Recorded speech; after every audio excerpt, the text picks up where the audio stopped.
Yeah, g'day, kia ora, Pastor Carl Bromley here in the deep south of New Zealand. And I've just got a few questions that I genuinely would like to hear from Muslims regarding to help me understand and to clarify some points concerning some of the developments of recent and some historical developments. I've just watched a video from the UK following the Manchester stabbings, which killed at least two Jewish people and injured several others.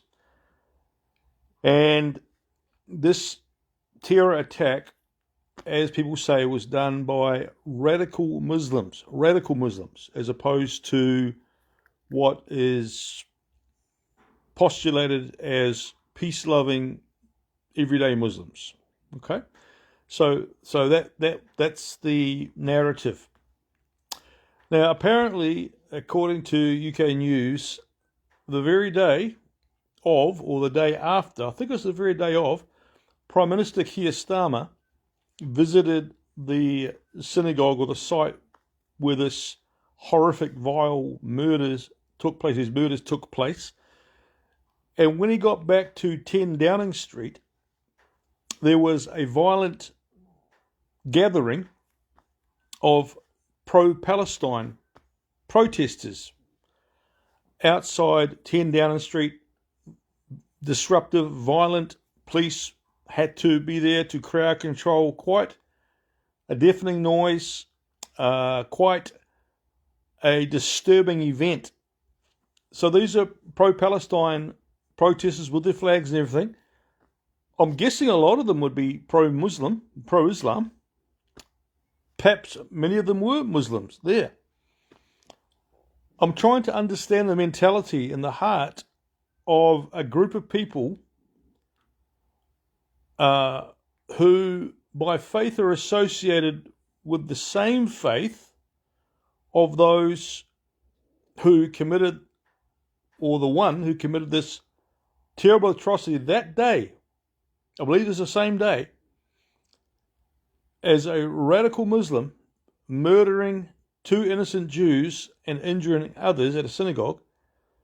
And then those of the same faith turning up at the Prime Minister's residence, 10 Downing Street, I believe the same day, to protest in a very disruptive, aggressive, loud, aggravated manner. I'm just trying to understand, and I'm asking Muslims to help me understand, please. What's going on here? What's going on in people's hearts and minds that they would not even have a day, give a day of backing off to allow people to grieve this terrible loss of life through this horrendous murder by someone who claims the same faith, who claims to believe in the same book, the Quran? What's with these protests that they wouldn't back off? Where's the compassion, the empathy, the heart, the love? Regardless if you have different ideologies or beliefs, I'm trying to understand it as a human being, and also from my Christian faith.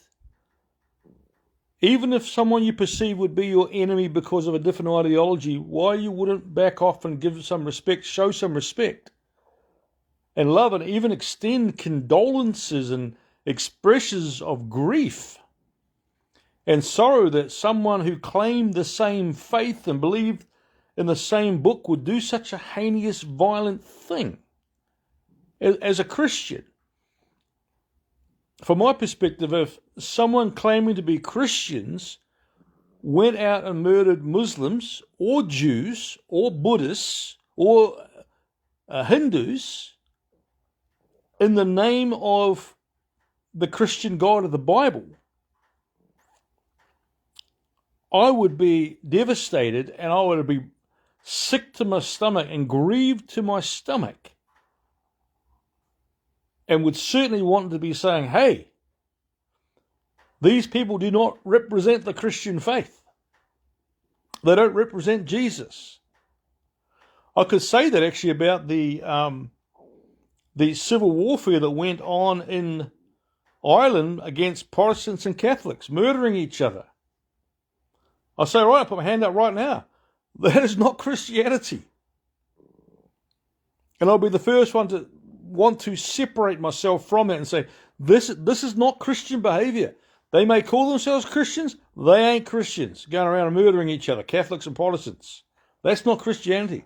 Because from the New Testament, the teaching of Jesus Christ is to love your enemy, to pray for those who persecute you and to despitefully use you and hate you, to love them, not go around killing them. But I don't hear that extensively from Muslim communities. I'm saying this sincerely. And I know all my trolls out there are going to start calling me Islamophobic, but I'm not. I don't have an irrational fear of Islam. And I generally want to try to understand, what stops the Muslim community coming out big time and denouncing this kind of behavior every time it happens. You know, there are thousands of Christians being killed all around the world by groups who claim to be Muslim, who believe in the Quran. Mainstream media doesn't cover it. You don't hear it decried by the Islamic community. And I want to understand why the Islamic community does not come out big time, loud and clear, and denounce this kind of behavior from those who call themselves Muslims and believe in the Quran. I want to understand that. That's the first thing I want to understand. The second thing I want to understand, please, and I really would like Muslims to comment on this and to please do so sincerely, because I'm sincerely asking. I want to understand this. Why did the pro-Palestinian protesters go to 10 Downing Street and aggressively, violently protest outside of Keir Starmer's residence, the Prime Minister of the UK, after the Prime Minister in the UK had recognised Palestine as a state? I really don't understand this. And we could extend this to other nations, Australia, New Zealand, and probably all around the world. Why are pro-Palestinian protesters still protesting in nations like Australia, the UK and Great Britain, and France? Why are they still protesting nations who have recognised Palestine as a state? I really don't get it. I don't understand it. Please help me if you're a Muslim. I'd really like to know. And the last thing that I'm confused about and would really like to understand, please, if you're of Islamic faith, what distinguishes a radical Muslim who engages in such attacks like there in Manchester, stabbing Jews to death, injuring others, or anywhere around the world, like in Nigeria, where they're killing thousands of Christians, burning down houses, churches, and all around the world. These different Islamic groups who claim faith in Allah and Muhammad as a prophet, who claim to believe the Quran. What distinguishes these people that generously or allegedly are called radical Muslims from regular, attested, peaceful, everyday Muslims? Could you help me understand the difference and what it is that turns someone who is a Muslim from being an everyday, allegedly peaceful Muslim to becoming a radical Muslim, or a radicalized Muslim, as we're told, as the term, as phrase is used? What turns someone from being an everyday Muslim, peaceful, to a radical Muslim, capable, proud, and motivated to murder Jews and Christians or non-Muslims? How does that work? And can you please tell me, is there anything in the Quran that would denounce and condemn such so-called radicalization? I mean, I can go to the New Testament and condemn and denounce Protestants and Catholics killing each other, Christians going out, so-called fake, false Christians in the name of Christianity going out and murdering people of other faith. I can denounce that very clearly from the Scripture, and especially from the New Testament. Love your enemies. Don't murder them. Love them. Turn the other cheek. I can denounce that quite clearly. But please, if you're a Muslim, can you give me the verses in the Quran that would validate the condemnation and denouncement of anyone claiming to be a Muslim who has professed and proclaimed an act of jihad in killing a non-Muslim? I really like to know, please. I have read through the whole Quran. I've actually studied through the whole Quran. I've taken the time to do that. Many haven't. But I did that because I wanted to understand. I wanted to read the whole book. I didn't want people to take the Quran out of context. I wanted to see it myself, read it myself. So I've done it. I've studied through it. I've cut and pasted. I've gone right through the whole Quran. So I'm asking, please, can you tell me where the Quran would condemn and denounce a regular peaceful Muslim apparently becoming radicalized to do a jihad in the name of Allah and murder a non-Muslim, a Jew or a Christian, or any other non-Muslim person? Because I'm really confused about this. I don't see mosques and I don't see imams coming out loud, broken-hearted, that these atrocities have been done in the name of Islam. I don't see it pervasively. I'm sure there are one or two or some Muslims that do denounce it, but it's not very prevalent. It's certainly not very publicized. So I'm just watching these events happen and unfold in the UK and around the world. Nations that have recognized Palestine as a state.